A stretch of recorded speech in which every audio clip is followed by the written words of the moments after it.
Business പാർട്ട്നേഴ്സിന്റെ ഭാര്യമാരായതുകൊണ്ട് മിനിയും സുജാതയും ഓമനയുമാണ് ഇപ്പോൾ കൂട്ട്. ഓമന സരോജിനിയും ഗിരിജയും പണ്ടത്തെ പോലെ ഗൗനിക്കാറില്ല. ബിസിനസ് തുടങ്ങിയപ്പോൾ തന്നെ അവർക്ക് തരക്കേടില്ലാത്ത വരുമാനം കിട്ടിത്തുടങ്ങിയിരുന്നു. ഹരിയുടെ കഷ്ടപ്പാടും ബുദ്ധിപരമായ നീക്കവുമായിരുന്നു അതിനൊക്കെ കാരണം. കയ്യിൽ പണം വന്നു തുടങ്ങിയപ്പോൾ തന്നെ ഓമനയ്ക്ക് തലക്കനം വെച്ചു തുടങ്ങി. മിനിയുടെയും സുജാതയുടെയും ഉപദേശം അനുസരിച്ച് ആ തലക്കനം നളിനിയമ്മയുടെ നേരെ പ്രയോഗിച്ചു നോക്കി. പക്ഷെ ആ തലക്കനത്തെ നളിനിയമ്മ എട്ടായി ചവിട്ടിക്കൂട്ടി. അത് നടക്കാതെ വന്നപ്പോൾ അവരുടെ വക മറ്റൊരു ഉപദേശമായിരുന്നു ഓമനയ്ക്ക്. ഹരിയെ നിലയ്ക്ക് നിർത്തുക. ഒരിക്കൽ ആത്മഹത്യാ ഭീഷണി വിലവെച്ചതോടെ ഇടയ്ക്ക് ഞാൻ ചാകും ചാകും എന്ന് പറയുന്നുണ്ട് ഓമന. പുറമെ അത് വകവെച്ചില്ല എങ്കിലും ചെറിയൊരു പേടി ഹരിയുടെ ഉള്ളിലും ഉണ്ട്. എന്നാൽ ജിത്തു ഈ വക കാര്യങ്ങളിൽ നിന്നും ആദ്യമേ തന്നെ ഒഴിഞ്ഞു നിന്നു. കാരണം ബിസിനസ്സിൽ കൂടിയ ശ്രീധരൻ പല്ലവിയെ തന്റെ തലയിൽ വെച്ച് തന്നെ എങ്ങനെ നോക്കിയാലോ എന്നൊരു സംശയം അവനുണ്ടായിരുന്നു. ഓമന ഇപ്പോൾ തന്നെ പല്ലവിമോള് എന്നും പറഞ്ഞാണ് നടക്കുന്നത്. ഒരു ദിവസം ജിത്തുവിന്റെ അടുത്ത് പോയി ഓമന പല്ലവിയുടെ ഫോൺ നമ്പർ കൊടുക്കാൻ നോക്കിയെങ്കിലും ജിത്തു അത് വാങ്ങിയില്ല. അതുപോലെ പല്ലവി വിളിക്കുമ്പോൾ ജിത്തു ഇവിടെയുണ്ട് മോളെ, ഞാൻ ഇപ്പൊ ഫോൺ കൊടുക്കാം എന്നും പറഞ്ഞ് അവന്റെ അടുത്തേക്കും വരും. ഇങ്ങനെ 2-3 പ്രാവശ്യം ആവർത്തിച്ചപ്പോൾ ജിത്തു മേലെ ഇമ്മാതിരി പണിയോണ്ട് അവന്റെ അടുത്തേക്ക് വന്നേക്കരുതെന്ന് ഒരിക്കലും താൻ പല്ലവിയെ കെട്ടില്ല എന്നൊന്ന് തുറന്നു പറഞ്ഞു. നീ പല്ലവിമോളെ വിവാഹം കഴിക്കാൻ സമ്മതിച്ചില്ലെങ്കിൽ പിന്നെ നീ ഒരിക്കലും എന്നെ ജീവനോട് കാണില്ല. ഹരിക്കെതിരെ എടുത്ത അതേ അമ്പ് തന്നെ ഓമന ഇവിടെയും എടുത്തു. അതിനുള്ള ചങ്കൂറ്റ അമ്മയ്ക്കുണ്ടെങ്കിൽ അമ്മ അതൊന്ന് ചെയ്തു കാണിക്കും. അച്ഛനെ പറഞ്ഞ് പേടിപ്പിച്ച പോലെ എന്നെ പേടിപ്പിക്കാൻ നോക്കണ്ട.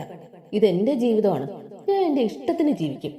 മകന്റെ വിവാഹം അമ്മയുടെ ഇഷ്ടത്തിന് നടത്താൻ വേണ്ടിയുള്ള ഈ ആത്മഹത്യാ ഭീഷണിയൊന്നും എന്റെ അടുത്ത് കാണിക്കണ്ട. ജിത്തു ഒട്ടും വിട്ടുകൊടുത്തില്ല. നിന്നെ 10 മാസം ചുവന്ന് പ്രസവിച്ച ഞാൻ ജീവനോടെ ഇല്ലെങ്കിൽ നിനക്ക് പ്രശ്നമില്ല അല്ലേ? നല്ല മകൻ, നീ നിന്റെ അച്ഛനെ കണ്ട് പഠിക്കണം. നിന്റെ അച്ഛമ്മ പറയുന്നത് കേട്ടാണ് നിന്റെ അച്ഛൻ ജീവിക്കുന്നത്. അതേപോലെ നിനക്ക് എന്നെ അനുസരിച്ച് ജീവിക്കാൻ വയ്യല്ലേ? ജിത്തു പറഞ്ഞത് കേട്ട് ഓമന അവനെ നോക്കി കരഞ്ഞുകൊണ്ട് ചീറി. അമ്മ ഇപ്പൊ പറഞ്ഞത് തെറ്റ്. അച്ഛൻ അനുസരിക്കാനായി അച്ഛമ്മ ഒരിക്കലും അച്ഛനോട് ഒന്നും ആവശ്യപ്പെട്ടിട്ടില്ല. അച്ഛൻ അച്ഛമ്മയോടാണ് എല്ലാ കാര്യങ്ങളും അഭിപ്രായം ചോദിക്കുന്നത്. അതോ അച്ഛമ്മ ആവശ്യപ്പെട്ടിട്ടല്ല, അത് അച്ഛന് സ്വയം തോന്നി ചെയ്യുന്നതാണ്. കാരണം എന്തെന്നറിയോ? അച്ഛമ്മയ്ക്ക് അനുഭവങ്ങളുണ്ട്. ഇന്നീ കാണുന്ന വാമനോ തറവാട് കെട്ടിപ്പൊക്കിയത് അച്ഛമ്മ കൂടി ചേർന്നാണ്. ഏതൊരു കാര്യത്തിൽ അച്ഛമ്മയുടെ അഭിപ്രായം അച്ഛൻ എന്നും ഗുണം ചെയ്തിട്ടേ ഉള്ളൂ. പക്ഷെ എന്റെ കാര്യത്തിലെന്നും നേരെ മറിച്ച് സംഭവിച്ചിട്ടേ ഉള്ളൂ. അച്ഛമ്മ ഒരിക്കൽ അച്ഛമ്മയുടെ സുഖത്തിന് വേണ്ടി അച്ഛനോട് ഒന്നും ആവശ്യപ്പെട്ടിട്ടില്ല. പക്ഷെ അമ്മയോ അമ്മയുടെ സുഖത്തിനും കാര്യസാധ്യത്തിനും വേണ്ടി മാത്രമാണ് എന്നെ സമീപിക്കുന്നത്. എന്റെ നല്ലതിനോ എന്റെ സന്തോഷത്തിനു വേണ്ടിയോ ഒന്നും ചെയ്യില്ല. അമ്മയുടെ ആങ്ങളുടെ കയ്യിലിരിക്കുന്ന കോടികൾ കണ്ടല്ലേ പല്ലവിയെ എനിക്ക് വേണ്ടി ആലോചിക്കുന്നത്, അല്ലാതെ സ്നേഹത്തിന്റെ പുറത്തൊന്നും അല്ലല്ലോ. അവൻ പറഞ്ഞത് കേട്ട് അവർ ഒന്ന് പതറി. ആ, അത് നീ പറഞ്ഞാൽ മതിയോ? എനിക്ക് എന്റെ ഏട്ടനോടും കുടുംബത്തിനോടുള്ള ഇഷ്ടം കൊണ്ട് തന്നെയാ ഞാൻ പല്ലവിമോളെ നിനക്ക് വേണ്ടി ആലോചിച്ചത്. അവർ അവന്റെ വാക്കുകളെ എതിർത്തുകൊണ്ട് പറഞ്ഞു. ഓഹോ, അങ്ങനെയാണെങ്കിൽ ഇത്രയും കാലം അമ്മയ്ക്കൊപ്പം നിന്ന സരോജിനി അമ്മായിയെ ഗിരിജ അമ്മായിയെ മറന്നുകൊണ്ട് അമ്മ ഈ പ്രവൃത്തി കാണിക്കില്ലല്ലോ. അവരോടുള്ള സ്നേഹത്തിന്റെ പുറത്ത് അവരുടെ മക്കളെ ആരെങ്കിലും കൊണ്ട് എന്നെ വിവാഹം കഴിപ്പിക്കാന്ന് അമ്മ അവർക്ക് വാക്കു കൊടുത്തതായിരുന്നല്ലോ. ഇപ്പൊ എവിടെ പോയ ആ സ്നേഹം ആവിയായിപ്പോയോ? അവൻ അവരെ നോക്കി പരിഹാസത്തോടെ ചോദിച്ചു. അത് അവർ നിനക്ക് വേണിയും വീണയും പോലെയാണെന്ന് പറഞ്ഞതുകൊണ്ടല്ലേ? ഓമന തപ്പി തടഞ്ഞുകൊണ്ട് പറഞ്ഞു. അല്ലാതെ അവരെ ഒഴിവാക്കിയത് കൊണ്ടല്ല. കഷ്ടം. ഒരു കാര്യം അമ്മ കേട്ടോളൂ, പല്ലവിയെ ഞാൻ വിവാഹം ചെയ്യില്ല. അതിപ്പം അമ്മ മരിക്കൂ എന്ന് പറഞ്ഞാലും ശരി. അമ്മയുടെ ജീവിതമൊക്കെ ഏകദേശം ജീവിച്ചു തീർത്തു. ഞാനിവിടെ ജീവിച്ചു തുടങ്ങിയിട്ടേ ഉള്ളൂ. എനിക്കിഷ്ടമില്ലാത്ത ഒരാളെ കെട്ടി ആ ജീവിതം തുടക്കത്തിലെ നശിപ്പിക്കാൻ ഞാൻ തയ്യാറല്ല. ഉറച്ച ശബ്ദത്തിൽ അവൻ അവരെ നോക്കി പറഞ്ഞു. അപ്പൊ ഞാൻ മരിച്ചാലും നിനക്കൊരു പ്രശ്നമില്ല. 10 മാസം ചുവന്ന് പ്രസവിച്ച അമ്മയോട് അങ്ങനെ തന്നെ പറയണമെടാ. ഓമന കരഞ്ഞുകൊണ്ട് പറഞ്ഞു. എല്ലാ അമ്മമാരും 10 മാസം ചുമന്നുകൊണ്ട് തന്നെയാണ് അവരുടെ മക്കളെ പ്രസവിക്കുന്നത്. അല്ലാതെ അമ്മ മാത്രമല്ല 10 മാസം ചുമന്ന് പ്രസവിക്കുന്ന മനുഷ്യജീവി. മക്കളോട് സ്നേഹമുള്ള അമ്മമാർ ഒരിക്കലും മക്കളോട് പ്രസവിച്ചതിന്റെയോ വയറ്റിൽ ചുമന്നതിന്റെയോ കണക്ക് പറഞ്ഞ് അവരെ പ്രതിസന്ധിയിലാക്കില്ല. മക്കൾ അവരവരുടെ ഇഷ്ടത്തിന് സന്തോഷത്തോടെ ജീവിക്കുന്നത് കാണാനേ ഏത് അമ്മമാരും ആഗ്രഹിക്കൂ. പിന്നെ അമ്മ മരിക്കുന്ന കാര്യം ഏറിപ്പോയാൽ ഇനി ഒരു 10-20 കൊല്ലം കഴിഞ്ഞ് അമ്മ വയസ്സായി മരിക്കും. അതിപ്പോ അമ്മ എന്നല്ല, ഏത് മനുഷ്യനായാലും ശരി വയസ്സായി അസുഖമൊക്കെ വന്നാൽ മരിക്കും. അതിപ്പോ ഞാനായാലും അച്ഛനായാലും അച്ഛമ്മയായാലും 10-20 കൊല്ലം കഴിഞ്ഞ് മരിക്കേണ്ട അമ്മ നേരത്തെ മരിച്ചു എന്ന് ഞാനങ്ങ് കരുതും. അതും അമ്മയുടെ സ്വന്തം ഇഷ്ടപ്രകാരം. കുറച്ചു കഴിഞ്ഞ് ഞങ്ങൾ എല്ലാവരും അതൊക്കെ മറന്ന് ഞങ്ങളുടെ ജീവിതം സന്തോഷത്തോടെ ജീവിക്കും. അപ്പോഴും നഷ്ടം അമ്മയ്ക്കേ ഉള്ളൂ. പിന്നെ അമ്മയുടെ കാര്യമായത് കൊണ്ട് അമ്മ എന്തായാലും ചാവാൻ പോകുന്നില്ല എന്ന് എനിക്ക് നല്ല ഉറപ്പുണ്ട്. അമ്മ ഇത്രയും കഷ്ടപ്പെട്ട് അച്ഛനെ ബിസിനസ് പാർട്ണർഷിപ്പ് ആക്കിയത് എന്തിനു വേണ്ടിയാണ്? കിട്ടുന്ന കോടികൾ കൊണ്ട് സുഖിച്ച് ജീവിക്കാൻ. ആ കോടികൾ കയ്യിൽ കിട്ടിയിട്ട് അമ്മയുടെ ഇഷ്ടത്തിന് ജീവിക്കാതെ അമ്മ മരിക്കാൻ പോകുന്നു എന്നൊക്കെ പറഞ്ഞാൽ ഞാൻ വിശ്വസിക്കില്ല. അതുകൊണ്ട് ഇമ്മാതിരി അടവും കൊണ്ട് എന്റെ അടുത്തേക്ക് വരണ്ട. ബിസിനസ്സിൽ അച്ഛന്റെ ഒപ്പം ഞാൻ കൂടിച്ചേർന്ന് അതുവഴി പല്ലവി എന്റെ തലയിൽ കെട്ടിവെക്കാൻ ഒരു പ്ലാൻ ഉണ്ടാവുമെന്ന് എനിക്ക് നന്നായിട്ടറിയാം. അതൊക്കെ മുൻകൂട്ടി കണ്ടുകൊണ്ട് തന്നെയാണ് ഞാൻ ആദ്യമേ ഇതിൽ നിന്നൊക്കെ ഒഴിഞ്ഞ് എന്റെ വഴിക്ക് ജീവിക്കുന്നത്. അതുകൊണ്ട് വെറുതെ എന്റെ സമാധാനം കളയാൻ വേണ്ടി അമ്മ ഇതേപോലെ ഓരോന്നും പറയാനും ചെയ്യാനും തുടങ്ങി. ഞാൻ ഇവിടെ നിന്ന് ട്രാൻസ്ഫർ വാങ്ങി വേറെ എവിടെയെങ്കിലും പോയി എന്റെ ഇഷ്ടത്തിന് ജീവിക്കും. പിന്നെ ഒരു തിരിച്ചുവരവ് ഈ വീട്ടിലേക്ക് ഉണ്ടാവില്ല. അമ്മ ഇങ്ങനെ എന്നെ ബുദ്ധിമുട്ടിക്കാൻ തുടങ്ങിയാൽ ഞാൻ അതിനെപ്പറ്റി ചിന്തിക്കാൻ തുടങ്ങും. ജിത്തു അതും പറഞ്ഞുകൊണ്ട് ഉള്ളിലേക്ക് കയറിപ്പോയി. അവൻ അവിടെ നിന്ന് പോയി കഴിഞ്ഞ് ഒരു നിമിഷം ഓമന അവന്റെ വാക്കുകളിൽ ഞെട്ടി നിന്നു. അങ്ങനെ വല്ലതും സംഭവിച്ചാൽ ഹരിയേട്ട എന്നെ പിന്നെ ഇവിടെ നിർത്തില്ല. തൽക്കാലം ഇപ്പൊ ഇതിനെപ്പറ്റി അവനോട് കൂടുതലൊന്നും പറയണ്ട. സമയം അനുസരിച്ച് വേണ്ടതുപോലെ ചെയ്യാം. എന്തായാലും ഈ കാര്യം ഞാൻ അങ്ങനെ വിടാനൊന്നും ഉദ്ദേശിക്കുന്നില്ല. ഹരിയേട്ടനെ കൊണ്ട് ബിസിനസ്സിൽ പാർട്ണറാക്കാൻ എനിക്ക് സാധിച്ചിട്ടുണ്ടെങ്കിൽ ഇതും ഞാൻ സാധിച്ചെടുക്കും. അതും പറഞ്ഞുകൊണ്ട് ഓമന തിരിഞ്ഞതും കാണുന്നത് തന്നെ നോക്കി പുച്ഛത്തോടെ നിൽക്കുന്ന നളിനിയെയാണ്. ഒരു നിമിഷം അവരുടെ നോട്ടത്തിൽ ഓമന വിളറിപ്പോയി. ഇവിടെ പറഞ്ഞൊക്കെ കേട്ടിട്ടുണ്ടാവുമോ? അവർ മനസ്സിൽ പറഞ്ഞു. കക്ഷത്തുള്ളത് പോവുകയും ചെയ്തു, ഉത്തരത്തിലുള്ളത് കിട്ടിയതുമില്ല. അവസാനം അങ്ങനെ ആവരുത് ഓമന നിന്റെ അവസ്ഥ. അതും പറഞ്ഞുകൊണ്ട് നളിനി ഉള്ളിലേക്ക് കയറിപ്പോയി. അവർ പോകുന്നത് നോക്കി ഓമന ദേഷ്യത്തോടെ അവിടെ തന്നെ നിന്നു. ചന്തു. ഉച്ചയ്ക്ക് ക്ലാസ്സിലിരുന്ന് നോട്ട്സ് എഴുതിക്കൊണ്ടിരുന്ന ചന്തു മാളുവിന്റെ വിളി കേട്ടതും മുഖമുയർത്തി വാതിൽക്കലേക്ക് നോക്കി. അവിടെ നിൽക്കുന്ന മാളുവിനെ കണ്ടതും അവൾ വേഗം ബുക്ക് അടച്ചു വെച്ചുകൊണ്ട് മാളുവിന്റെ അരികിലേക്ക് വന്നു. എന്താ മാളു ചേച്ചി? ലഞ്ച് ബ്രേക്കിന് ചന്തുവിനെ കാണാൻ വന്നതായിരുന്നു മാളു. നീ അറിഞ്ഞു? ഇപ്രാവശ്യം ക്യാമ്പിന് പോകുമ്പോ ഫസ്റ്റ് ഇയറിനെ കൊണ്ടുപോകുന്നത്രേ. അറിഞ്ഞു. മാളു പറഞ്ഞു കേട്ട് ചന്തു തലയാട്ടിക്കൊണ്ട് പറഞ്ഞു. എങ്കിൽ പിന്നെ ഞങ്ങളോടൊപ്പം നിനക്കും കൂടെ വന്നുകൂടെ? ഫസ്റ്റ് ഇയറിൽ നിന്നും ആരും ഇല്ല എന്നും പറഞ്ഞ് ടീച്ചേഴ്സ് കംപ്ലൈന്റ് പറയുന്നുണ്ടായിരുന്നു. മാളു പറഞ്ഞു. അത് ഞങ്ങളുടെ ക്ലാസ്സിൽ നിന്ന് 2 പേരുണ്ടല്ലോ. ചന്തു സംശയത്തോടെ പറഞ്ഞു. ഇല്ല ചന്തു, നിങ്ങളുടെ കൂട്ടത്തിലുള്ള ശ്രുതി ഉണ്ടല്ലോ, അവൾ അവസാന നിമിഷം വരുന്നില്ല എന്ന് പറഞ്ഞു. ശ്രുതി ഇല്ലെങ്കിൽ ശില്പയും ഇല്ലെന്ന് പറഞ്ഞു. ആ കുട്ടിക്ക് ഒറ്റയ്ക്ക് വരാൻ വയ്യ. അപ്പൊ ലതാ മിസ് നിനക്ക് വരാൻ പറ്റുമോ എന്ന് എന്നോട് ചോദിച്ചു. മാളു പറഞ്ഞു. ഈ അവസാന നിമിഷത്തിൽ ഇങ്ങനെ ചോദിച്ചാൽ ഞാൻ എന്ത് ചെയ്യും ചേച്ചി? മാളു ധർമ്മസങ്കടത്തിലായി. നിനക്ക് ക്യാമ്പിൽ വരാൻ എന്താ ബുദ്ധിമുട്ട്? മാളു അവളെ നോക്കി നെറ്റി ചുളിച്ചു. ബുദ്ധിമുട്ടൊന്നും അല്ല, അച്ഛമ്മയുടെ സിഗ്നേച്ചർ വാങ്ങണ്ടേ? പാരന്റ്സ് ഒപ്പിട്ട് സമ്മതപത്രം കൊടുക്കേണ്ടതിന്റെ ലാസ്റ്റ് ഡേറ്റ് ഇന്നാണ്. ചന്തു പറഞ്ഞു. ഓ, അതോർത്ത് നീ വിഷമിക്കേണ്ട, നാളെ വരുമ്പോ കൊടുത്താലും മതി. തൽക്കാലം നീ അച്ഛമ്മയെ വിളിച്ചു ചോദിച്ചു നോക്ക്, മാളു പറഞ്ഞു. ചന്തു അപ്പോൾ തന്നെ നളിനിയോട് വിളിച്ചു ചോദിച്ചു. നളിനി സമ്മതവും അറിയിച്ചു. അങ്ങനെ നാളെയാണ് ചന്തുവും മാളും ക്യാമ്പിന് പോകുന്നത്. പോകുമ്പോൾ യാത്രയ്ക്ക് ആവശ്യമായ സാധനങ്ങൾ വാങ്ങാൻ വേണ്ടി മാളുവും ചന്തുവും ടൗണിൽ പോയി. ഒരു ട്രാവൽ ബാഗ് വാങ്ങാൻ കടയിൽ കയറിയപ്പോഴാണ് അവിടെ നിൽക്കുന്ന ഉണ്ണിയെയും മനുവിനെയും അവർ കാണുന്നത്. നിങ്ങളെന്താ ഇവിടെ? ചന്തുവിനെയും മാളുവിനെയും കണ്ടതും ഉണ്ണി ചോദിച്ചു. ക്യാമ്പിന് പോകാൻ ബാഗ് വാങ്ങാൻ വന്നതാണ് ഉണ്ണിയേട്ടാ, ചന്തു പറഞ്ഞു. ആണോ? എന്നാ വാ നോക്കാം. അങ്ങനെ ഉണ്ണിയായിരുന്നു ചന്തുവിന് ബാഗൊക്കെ വാങ്ങാൻ സഹായിച്ചത്. ക്യാമ്പിന് പോകുമ്പോൾ സൂക്ഷിക്കണം കേട്ടോ, പരിചയമില്ലാത്ത സ്ഥലമാണ്. കടയിൽ നിന്ന് ഇറങ്ങാൻ നേരം ഉണ്ണി അവളോട് പറഞ്ഞു. അതിനവൾ മൂളിക്കൊണ്ട് തലയാട്ടി. എന്തെങ്കിലും പ്രശ്നങ്ങൾ ഉണ്ടായാൽ ടീച്ചേഴ്സിനോട് പറയണം. അതിനും അവൾ സമ്മതത്തോടെ തലയാട്ടി. എങ്കിൽ ചെല്ലി, ഉണ്ണി പറഞ്ഞതും അവരോട് യാത്രയും പറഞ്ഞുകൊണ്ട് ഇരുവരും വീട്ടിലേക്ക് പോയി. ചന്തു വീട്ടിലെത്തിയപ്പോഴാണ് ഉമ്മറത്തിരിക്കുന്ന വേണിയെയും വീണയും അവൾ കാണുന്നത്. ബാംഗ്ലൂർ പോയതോടെ അവരുടെ കോലം തന്നെ മാറിയിരുന്നു. മുടി വെട്ടി തോളൊപ്പമാക്കി, അതോടൊപ്പം ചുവപ്പും ബ്രൗണും ഇടകലർന്ന കളറും ചെയ്തിട്ടുണ്ട്. ചുരുക്കി പറഞ്ഞാൽ അവരുടെ വേഷഭൂഷാദികളെല്ലാം മാറി. ചന്തുവിനെ കണ്ടതും അവർ ഒന്ന് പുച്ഛിച്ചു. ചന്തു അവരെ കണ്ട ഭാവം പോലും നടിച്ചില്ല. അവൾ വേഗം അകത്തേക്ക് കയറിപ്പോയി. അത് കണ്ടതും വേണിയും വീണം ദേഷ്യത്തോടെ അവളെ നോക്കി പല്ല് കടിച്ചു. കണ്ടോ നിന്റെ സഹോദരിമാരെ, നല്ല പരിഷ്കാരികളായിട്ടാണ് തിരിച്ചു വന്നത്. ചന്തു അകത്തേക്ക് കയറിയെന്നു ജിത്തു അവളെ നോക്കി ഒരു ചിരിയോടെ പറഞ്ഞു. കണ്ടു, പരിഷ്കാരങ്ങളൊക്കെ അവരുടെ ഇഷ്ടമല്ലേ ജിത്തുവേട്ടാ? അവരുടെ മുടി, അവരുടെ ശരീരം, അവരുടെ ഇഷ്ടം. അവരുടെ ഇഷ്ടങ്ങളിലും സ്വാതന്ത്ര്യത്തിലും കൈകടത്താൻ നമുക്ക് എന്താ അവകാശം? അവരവർക്ക് ഇഷ്ടമുള്ളതുപോലെ ചെയ്യട്ടെ, മറ്റുള്ളവരെ ബുദ്ധിമുട്ടിക്കാതെ ഇരുന്നാൽ മതി, ചന്തു പറഞ്ഞു. ആ കാര്യത്തിൽ എനിക്ക് യാതൊരു ഉറപ്പുമില്ല. ആ പല്ലവി കൂടി വന്നതോടെ അവരുടെ സ്വഭാവം ഒന്നുകൂടി വഷളായിട്ടുണ്ട്. ഇനി എന്തൊക്കെയാണ് അവരുടെ കാട്ടിക്കൂട്ടാൻ പോകുന്നതെന്ന് കണ്ടറിയാം. നീ എന്തായാലും സൂക്ഷിച്ചു, നീ അവരുടെ മുഖ്യ ശത്രു.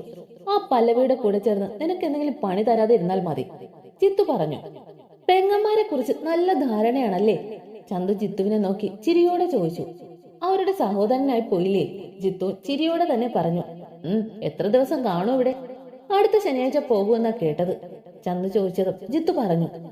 അപ്പൊ 4 ദിവസം സഹിച്ചാൽ മതി. അതെന്താ? അവൾ പറഞ്ഞത് കേട്ട് അവൻ അവളെ സംശയത്തോടെ നോക്കി.